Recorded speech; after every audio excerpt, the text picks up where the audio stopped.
Bismillahirrahmanirrahim. Kiamat pasti tiba, dan salah satu tanda kedatangan akhir zaman adalah kemunculan Dajjal, makhluk sang pembawa fitnah di dunia. Dikisahkan di hari kiamat nanti, Dajjal akan berhadapan dengan Nabi Khidir. Lantas apa yang akan terjadi saat Nabi Khidir alaihi salam bertemu dengan Dajjal?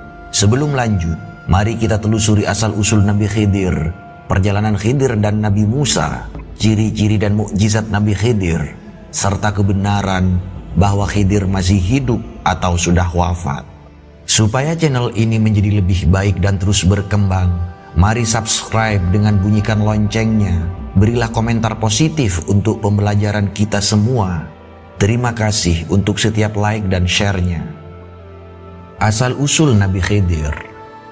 Dalam buku Menyimak Kisah dan Hikmah Kehidupan Nabi Khidir dinyatakan, nama asli Nabi Khidir adalah Balya putra Malkan, keturunan Nabi Nuh dari jalur Sam, dengan kunyah Abul Abbas.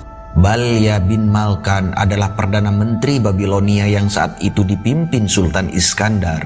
Sewaktu Sultan Iskandar wafat, Balya diangkat menjadi nabi sekaligus pemimpin roda pemerintahan di sana. Sejak itu, ia dijuluki Khidir. Mengutip buku misteri Nabi Khidir, ada beberapa riwayat yang mengisahkan asal-usul Nabi Khidir. Pertama, pendapat Abu Hatim As-Sijistani dalam kitab Al-Mu'ammarin yang mengatakan Nabi Khidir adalah keturunan Nabi Adam alias putra Qabil ibnu Adam. Pendapat kedua, Nabi Khidir memiliki nama asli yaitu Balya bin Mulkan bin Qali bin Shalih bin Abir bin Arfakhshad bin Sam bin Nuh al-Khidir. Pendapat ini disetujui oleh Ibnu Qudaibah dan An-Nawawi. Pendapat ketiga, ada pendapat mengatakan bahwa Khidir adalah cucu Fir'aun dari anak perempuannya. Pendapat ini diungkapkan oleh Muhammad Ayyub yang bersumber dari Ibnu Luhai'ah. Pendapat keempat, Nabi Khidir adalah anak salah seorang yang beriman kepada Nabi Ibrahim dan ikut berhijrah bersamanya dari negeri Babilonia. Pendapat ini dikemukakan oleh Ibnu Jarir At-Tabari dalam kitab tarikhnya. Dikatakan pula bahwa ayah Khidir seorang berkebangsaan Persia, sementara ibunya orang Romawi. Dalam kenabiannya, menurut beberapa pendapat, Nabi Khidir mendiami alam berbeda dan bertugas memelihara lautan dan samudra. Hingga kini Nabi Khidir dipercaya masih hidup di alam itu sebagai penghulu para waliullah. Keberadaan Nabi Khidir hingga kini pun masih menjadi misteri. Kendati demikian, banyak muslim yang mempercayai bahwa Nabi Khidir masih hidup sampai sekarang, bahkan masih akan berhadapan dengan Dajjal di akhir zaman kelak. Sosok Nabi Khidir ditampakkan kepada Nabi Musa. Kisah Nabi Khidir yang paling populer dijelaskan dalam Al-Quran surat Al-Kahfi ayat 60-82. Diceritakan bahwa Nabi Khidir bertemu Nabi Musa dan memulai perjalanan hidup yang penuh pelajaran. Kisah ini bermula ketika Nabi Musa ditanya oleh salah satu pengikutnya dari Bani Israel, "Siapakah orang yang paling berilmu?" Nabi Musa menjawab, "Tidak ada lagi yang paling alim di muka bumi selain aku." Akibat jawaban itu, Nabi Musa ditegur oleh Allah Subhanahu wa Ta'ala, "Sesungguhnya aku memiliki seorang hamba di pertemuan dua samudra yang lebih alim darimu." Nabi Musa penasaran, "Wahai Tuhanku, bagaimana aku bisa bertemu dengannya?" Allah berfirman, "Bawalah olehmu seekor ikan, lalu simpan dalam keranjang. Di mana ikan itu menghilang, di sanalah hamba itu berada." Nabi Musa pun mengambil seekor ikan lalu memasukkannya ke dalam keranjang. Setelah itu, berangkatlah Nabi Musa ditemani seorang muridnya bernama Yusra ibnu Nun. Dalam Al-Quran surah Al-Kahfi ayat 60 Allah berfirman, "Dan ingatlah ketika Musa berkata kepada muridnya, aku tidak akan berhenti berjalan sebelum sampai ke pertemuan dua buah lautan, atau aku akan berjalan-jalan sampai bertahun-tahun." Dengan tekad kuat, Nabi Musa melakukan perjalanan selama waktu yang cukup lama, kecuali jika Musa mampu mencapai Majma' al-Bahrain, pertemuan dua lautan, sebuah tempat yang sangat misterius dan samar. Maka, tibalah keduanya di sebuah batu besar, tetapi bermaksud terbahan sejenak, keduanya justru tertidur. Sementara ikan dalam keranjang mulai meronta, hingga akhirnya keluar dan melompat ke lautan. Maka ketika mereka sampai ke pertemuan dua laut itu, mereka lupa ikannya. Lalu ikan itu melompat mengambil jalannya ke laut itu. Ketika Nabi Musa terbangun, muridnya lupa mengabarkan tentang keberadaan ikan. Keduanya justru melanjutkan perjalanan selama sehari semalam. Keesokan harinya, Musa berkata kepada muridnya, "Bawalah kemari makanan kita. Sesungguhnya kita telah merasa letih karena perjalanan kita ini." Sang murid menjawab, "Tahukah engkau, tatkala kita mencari tempat berlindung di batu tadi, sesungguhnya aku lupa bercerita tentang ikan itu, dan tidak ada yang melupakanku, kecuali setan, dan ikan itu mengambil jalannya ke laut dengan cara yang sangat aneh." Sontak Musa berkata, "Itulah tempat yang kita cari." Akhirnya keduanya pun kembali mengikuti jejak mereka semula ke batu besar tempat mereka tertidur. Lalu mereka berdua bertemu dengan seorang hamba di antara hamba-hamba kami yang telah kami berikan rahmat kepadanya dari sisi kami, dan yang telah kami ajarkan ilmu kepadanya dari sisi kami. Menurut Al-Bukhari, Nabi Musa dan muridnya menemui Khidir di atas sejadah hijau dengan tubuh berbalut kain putih di tengah lautan. Ketika Musa melihatnya, ia menyampaikan salam kepadanya. Khidir menjawab salam Nabi Musa. "Apakah di bumimu ada salam? Siapakah kamu?" "Aku adalah Musa," jawab Musa memperkenalkan diri. "Bukankah engkau Musa dari Bani Israel?" "Bagimu salam wahai Nabi dari Bani Israel," ujar Khidir. "Dari manakah kamu mengenalku?" tanya Musa keheranan. "Sesungguhnya yang mengenalkan kamu kepadaku adalah juga yang memberitahu aku siapa kamu. Lalu apa yang engkau inginkan wahai Musa?" Khidir bertanya, "Apakah aku dapat mengikutimu agar engkau dapat mengajariku sesuatu yang engkau telah memperoleh karunia darinya?" Jawab Musa sembari menyampaikan keinginannya untuk berguru. Musa juga minta izin untuk mengikuti Khidir. "Tidakkah cukup di tanganmu Taurat, dan bukankah engkau telah mendapatkan wahyu? Sungguh wahai Musa, jika engkau ingin mengikutiku, engkau tidak akan mampu bersabar bersamaku, sebab aku memiliki sebuah ilmu Allah yang telah diajarkan kepadaku, namun tidak engkau ketahui. Begitu juga engkau memiliki ilmu Allah yang telah diajarkannya kepadamu, tetapi tidak aku ketahui." Jawab Khidir yang ragu akan kesabaran Nabi Musa.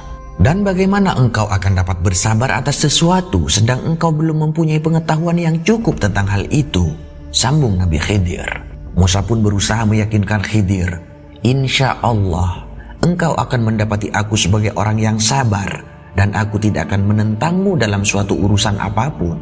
Akhirnya Nabi Khidir mengizinkan Musa untuk berguru dengan satu syarat. "Jika engkau mengikutiku, maka janganlah engkau menanyakan kepadaku tentang sesuatu apapun sampai aku menerangkannya kepadamu." Berjalanlah keduanya menyusuri pinggiran pantai. Saat hendak menyeberangi pantai, keduanya mendapati perahu dengan para penumpang. Para awak kapal mengenali Khidir dan membawa Khidir serta Musa menuju pantai yang dituju. Di saat demikian, keduanya melihat seekor burung hinggap di pinggir perahu. Lalu saat burung meminum sedikit air laut dengan paruhnya, Khidir berbisik kepada Musa, "Demi Allah, tidaklah ilmuku dan ilmumu di sisi Allah kecuali seperti air laut yang diambil burung itu dengan paruhnya." Setelah itu, Musa heran melihat Khidir melubangi perahu dengan melepas salah satu papannya. "Mengapa engkau melubangi perahu itu? Apakah untuk menenggelamkan penumpangnya? Sesungguhnya engkau telah berbuat satu kesalahan besar." Musa bertanya kepada Khidir. Musa telah lupa dan ingkar akan janjinya saat itu. Khidir pun menegurnya, "Bukankah sudah aku katakan bahwa sesungguhnya engkau tidak akan mampu sabar bersamaku?" Jawab Khidir tegas, "Janganlah engkau menghukum aku karena kelupaanku, dan janganlah engkau membebani aku dengan suatu kesulitan dalam urusanku," kata Musa. Perjalanan kembali dilanjutkan. Keduanya melewati sebuah kebun tempat bermain anak-anak kecil. Saat anak-anak itu lelah, seorang dari mereka bersandar di pohon. Nabi Musa kembali melihat keanehan Nabi Khidir, di mana Khidir menyembelih kepala anak kecil itu hingga terpisah dari tubuhnya. Musa pun bertanya yang berarti ia kembali mengingkari janjinya. "Mengapa engkau membunuh jiwa yang bersih? Bukan karena dia membunuh orang lain. Sesungguhnya engkau telah melakukan suatu yang mungkar. Bukankah sudah kukatakan kepadamu bahwa engkau tidak akan mampu sabar bersamaku?" Khidir menanggapi Musa dan kembali menegurnya. Nabi Musa menimpali, "Jika aku bertanya kepadamu tentang sesuatu setelah ini, maka jangan lagi engkau memperbolehkan aku menyertaimu. Sesungguhnya engkau sudah cukup bersabar menerima alasan dariku." Perjalanan kembali dilanjutkan. Mereka memasuki desa yang penduduknya kikir. Musa tidak tahu kenapa mereka pergi ke desa itu. Lantaran bekal makanan mereka habis, mereka meminta makanan kepada penduduk desa, tapi penduduk tidak memberi dan tidak mau menjamu keduanya. Sore pun tiba. Keduanya ingin beristirahat di sebelah dinding yang hampir roboh. Musa terkejut melihat Khidir berusaha membangun dinding yang nyaris roboh itu. Musa berkata, "Seandainya engkau mau, engkau bisa mendapat upah atas pembangunan tembok itu." Mendengar perkataan Musa, Khidir berkata, "Inilah perpisahan antara aku dengan engkau. Aku akan memberikan penjelasan kepadamu atas perbuatan yang engkau tidak mampu sabar terhadapnya." Sebelum keduanya berpisah, Khidir memberikan penjelasan kepada Nabi Musa tentang alasan melubangi perahu di tengah laut, alasan membunuh anak kecil yang tak berdosa, dan alasan membantu penduduk kikir di sebuah desa, seperti dijelaskan dalam Quran surat Al-Kahfi ayat 79 sampai ayat 82. Setelah itu, Khidir dan Musa pun berpisah. Ciri keberadaan dan mukjizat Nabi Khidir. Salah satu tanda kenabian Nabi Khidir adalah mukjizat yang diberikan oleh Allah Subhanahu wa taala, yakni mampu mengubah tanah gersang menjadi hijau alias subur. Jalaluddin As-Suyuti dalam tafsir Ad-Dur Al-Mansur memetik hadis yang diriwayatkan oleh Ibnu Abbas. Hadis tersebut berbunyi, "Sesungguhnya Khidir disebut Khidir lantaran setiap beliau sholat di atas hamparan kulit putih, maka hamparan itu tiba-tiba berubah menjadi hijau." Adapun salah satu ciri Khidir yang disebutkan dalam buku tafsir Al-Munir jilid 8, Akidah Syariah Manhaj, ialah Nabi Khidir memiliki sifat penyabar.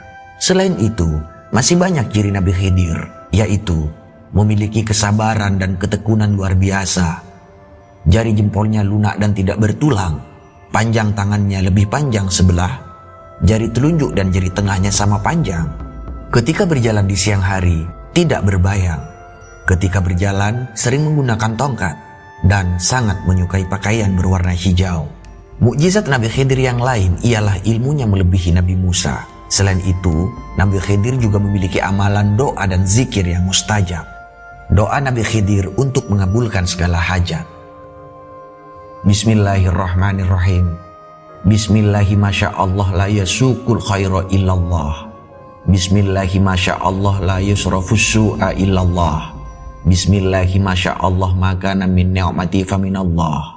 Bismillahi masyaallah la haula wala quwata illa billahil aliyyil azim.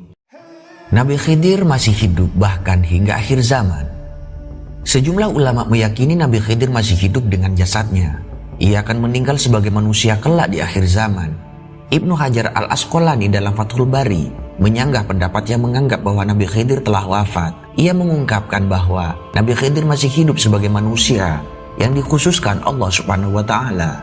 Pendapat yang menyebut Nabi Khidir telah wafat mengacu pada firman Allah Subhanahu wa taala yang berbunyi, "Kami tidak menjadikan seorang pun sebelum engkau, hai Nabi, hidup kekal abadi." Riwayat dari Ali bin Musa Ar-Ridho dan Muhammad bin Ismail Al-Bukhari, Abu Bakar An-Naqashi dalam kitab tafsirnya juga berkata, Khidir telah wafat. Jika Nabi Khidir telah wafat, bagaimana dengan kisah Khidir dan Abu Mahjan yang diterangkan dalam buku Khidir alaihi salam, Nabi misterius penguasa samudra yang berjalan secepat kilat, yang diriwayatkan oleh Saif dalam sebuah kitab bernama Al-Futuh, di mana Hasan Basri dengan tegas menyatakan bahwa laki-laki yang datang menemui Abu Mahjan adalah Nabi Khidir. Ketika itu, Abu Mahjan didatangi seorang laki-laki memikul sebuah bungkusan. Lelaki itu lusuh, rambut dan pakaiannya tampak sudah kusut dan berdebu. Dan bagaimana pula dengan sebuah riwayat yang mengisahkan pertemuan antara Nabi Khidir dan Dajjal di akhir zaman nanti. Sebuah kisah yang diriwayatkan dari Abu Sa'id Al-Khudri radhiyallahu anhu dan ada dalam kitab kumpulan hadis Sahih Muslim. Pertemuan Nabi Khidir dengan Dajjal di akhir zaman. Dalam sebuah riwayat dikisahkan pertemuan Nabi Khidir dan Dajjal. Kisah ini diriwayatkan dari Abu Sa'id Al-Khudri radhiyallahu an dan ada dalam kitab kumpulan hadis Sahih Muslim. Abu Sa'id Al-Khudri berkata, suatu kali Nabi Muhammad SAW menceritakan kepada para sahabat suatu kisah yang panjang tentang Dajjal. Nabi Muhammad bercerita, Dajjal datang tapi terlarang memasuki Madinah. Karena tidak bisa masuk Madinah, Dajjal berhenti di sebuah kebun di pinggir kota. Hari itu, datanglah seorang laki-laki, kemudian ia berkata, "Aku memastikan bahwa engkau adalah Dajjal." yang diceritakan Rasulullah SAW kepada kami. Dajjal kemudian berkata kepada pengikutnya, "Apa pendapat kalian tentang orang ini? Kalau kubunuh orang ini, aku bisa menghidupkannya kembali. Kalian meragukan itu?" Pengikutnya menjawab, "Tentu tidak." Lelaki itu pun dibunuh, lalu dihidupkan kembali. Setelah hidup kembali, lelaki itu berkata kepada Dajjal, "Demi Allah, sekarang aku semakin yakin bahwa engkau sesungguhnya adalah Dajjal." Dajjal kemudian hendak membunuhnya kembali, tetapi tidak mampu melakukannya lagi. Abu Ishaq berkata, lelaki itu adalah Nabi Khidir alaihi salam. Kisah Nabi Khidir dan kota yang berubah. Epilog atau penutup yang tidak biasa. Inilah kisah Nabi Khidir dan kota yang berubah. Cerita ini dikutip dari kitab An-Nawadir, karya Al-Qulyubi, cetakan Al-Haramain, halaman 119. Dihikayatkan bahwa Nabi Khidir suatu saat ditanya, "Apa yang paling mengherankan yang pernah engkau lihat selama umurmu?" Nabi Khidir menjawab, "Yang paling mengherankan yang pernah aku lihat, suatu saat aku pernah melewati sebuah gurun yang kering dan gersang. Kemudian aku meninggalkannya selama 500 tahun. Kemudian aku melewatinya kembali. Ternyata aku melihatnya menjadi kota yang megah dan menakjubkan, yang dipenuhi pepohonan dan sungai-sungai. Kemudian aku bertanya kepada salah satu penduduknya, 'Sudah berapa tahun kota ini menjadi seramai ini?' Penduduk itu menjawab, 'Maha suci Allah, kami, ayah-ayah kami, dan kakek-kakek kami tidak mengetahuinya kecuali sudah seperti ini. Lalu aku meninggalkannya selama 500 tahun lagi. Kemudian aku melewatinya lagi. Ternyata kota itu menjadi lautan yang luas, dan aku melihat seorang nelayan di situ. Lalu aku bertanya kepadanya, 'Wahai engkau, di mana kota yang dulu ada di sini?' 'Maha suci Allah, apakah di sini ada kota? Kami, ayah-ayah kami, dan kakek-kakek kami belum pernah mendengarnya,' jawab sang nelayan. 'Lalu aku meninggalkannya selama 500 tahun lagi. Kemudian aku melewatinya lagi. Ternyata ia menjadi kota yang ramai sebagaimana semula.' Kisah ini juga bagian dari narasi kenyataan yang dipercayai oleh mayoritas ulama bahwa memang ada nabi yang berusia panjang, yaitu Nabi Khidir. Dengan usia panjangnya itu, beliau mampu menyaksikan perubahan keadaan sebuah negeri. Dalam suatu riwayat dinyatakan bahwa usia Nabi Khidir itu ditangguhkan hingga beliau menjumpai zaman munculnya pembohong besar, yaitu Dajjal, dan beliau mendustakan Dajjal itu. Wassalam.